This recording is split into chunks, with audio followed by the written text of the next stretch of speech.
अस्सलाम वालेकुम व्यूअर। आज हम बात करेंगे सेल टैक्स रिटर्न के हवाले से। और सेल टैक्स रिटर्न में हम ये देखेंगे कि अनेक्चर ए, अनेक्चर आई और अनेक्चर बी को किस तरह रिटर्न में प्रिपेयर किया जाता है। आप ऑनलाइन सर्विसेज में ई फाइल में आ जाएंगे। ई फाइल को आप क्लिक करेंगे। ई फाइल को क्लिक करने के बाद आपके पास लॉगिन आईडी और पासवर्ड की ऑप्शन आ जाएगी। आप लॉगिन आईडी और पासवर्ड लगाएंगे और लॉगिन हो जाएंगे।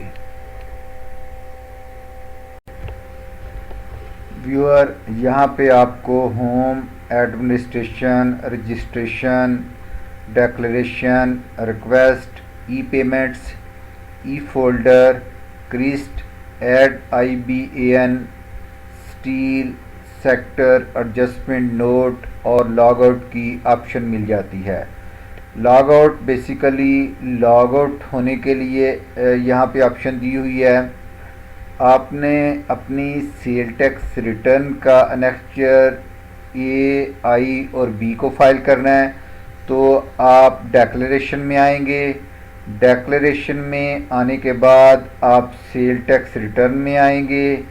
सेल टैक्स रिटर्न में आने के बाद आपके पास sale tax return financial year 2019 और 20 की ओपन हो जाएगी। यहाँ पे आप क्लिक करेंगे। मैं इसलिए इसको क्लिक कर रहा हूँ क्योंकि मेरा जो पीरियड है 2019 और 20 है, इसमें मैंने मार्च की रिटर्न का अनेक्चर ए, आई और बी को प्रिपेयर करना है, तो इसलिए मैं इस ऑप्शन पे क्लिक करूँगा। आपके पास सेल टैक्स रिटर्न का मेन पेज ओपन हो गया। यहाँ पे आप मंथ को सिलेक्ट करेंगे।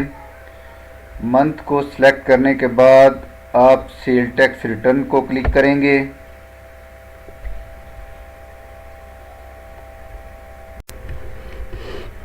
यहाँ सीरियल नंबर 1 पे आपके पास डोमेस्टिक परचेज आ रही है, तो सबसे पहले आप डोमेस्टिक परचेज को अपलोड करेंगे। तो आप यहाँ पे अनेक्चर ए में क्लिक करें। यहाँ पे आपके पास एक नई विंडो ओपन हो जाएगी और इसमें आपके पास ऐड, सेव, अपडेट, डिलीट जो कि हाईलाइट बटन नहीं है, इसी तरह clear, delete all, attach file, back to return और परचेज डाटा की ऑप्शन आपके पास आ रही है। आपने परचेज डाटा के ऊपर क्लिक करना है क्योंकि आपने परचेज को डाउनलोड करना है, इसीलिए परचेज डाटा को आप क्लिक करेंगे। परचेज डाटा के अंदर आपको सर्च का बटन मिलेगा जहां से आप अपनी परचेजेस को सर्च करेंगे। परचेजेस को सर्च करने के बाद आप यहां पे सिलेक्ट कर देंगे और उसके बाद आपने ये देखना है कि कौन सी मेरी परचेजेस इनएडमिसिबल है और कौन से फिक्स एसेट हैं। तो मेरी ये परचेजेस इनएडमिसिबल है, ये भी इनएडमिसिबल है, ये भी इनएडमिसिबल है। उसके बाद आगे जो मेरी परचेजेस आ रही हैं ये भी इनएडमिसिबल है और बाकी मेरी जो परचेजेस हैं वो एडमिसिबल हैं।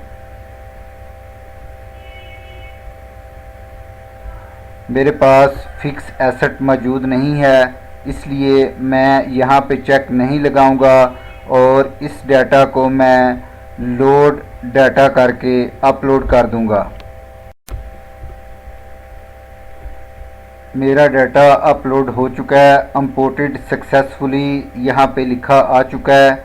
मैं यहाँ से बैक जाऊँगा और इस डाटा को चेक करूँगा कि ये अपलोड हो चुका है या नहीं।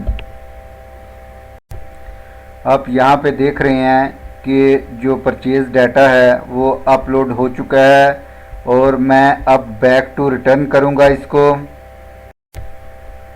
आप ये देख रहे हैं कि एनेक्चर ए के अंदर ग्रास वैल्यू में और टैक्सेबल वैल्यू में मेरी वो परचेजेस की वैल्यू आ रही हैं, और उसके ऊपर जो सेल टैक्स है वो यहाँ पे आ रहा है।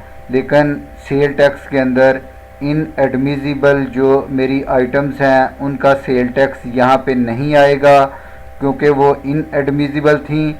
और इसके बाद इनपुट फॉर द मंथ आप देखें तो वो भी मेरी यहाँ पे फिगर सीरियल नंबर 5 में आ रही है। अब मैं एनेक्चर आई पे क्लिक करूँगा और इस परचेजेस से रिलेटेड या पिछला कोई मेरा डेबिट या क्रेडिट नोट आता है तो वो मैं देख लूँगा कि मेरी परचेजेस के ऊपर जो क्रेडिट और डेबिट नोट इशू हुए हैं वो मेरे एनेक्चर आई में अवेलेबल हैं या नहीं। एनेक्चर आई में मेरे पास ये ऑप्शंस मौजूद हैं। यहाँ मैं डेबिट और क्रेडिट को डाउनलोड करना है, तो इसलिए मैं डेबिट और क्रेडिट डाटा पे आऊँगा और इसको क्लिक करूँगा।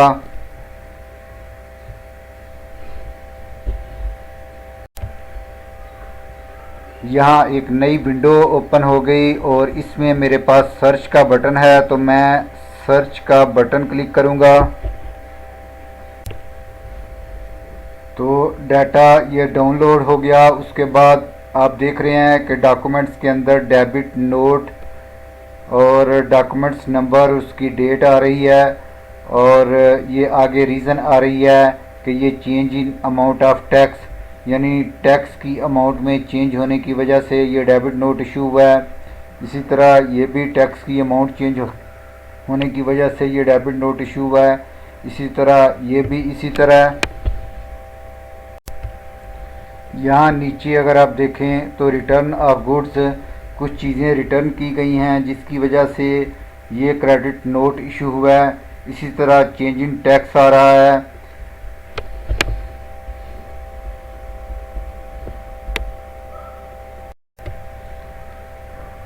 तो ये तमाम तर डेबिट नोट मेरी परचेजेस से रिलेटेड हैं। ये आप देख रहे हैं ये जनवरी का आ रहा है, इसी तरह ये जनवरी का है, ये नवंबर का आ रहा है।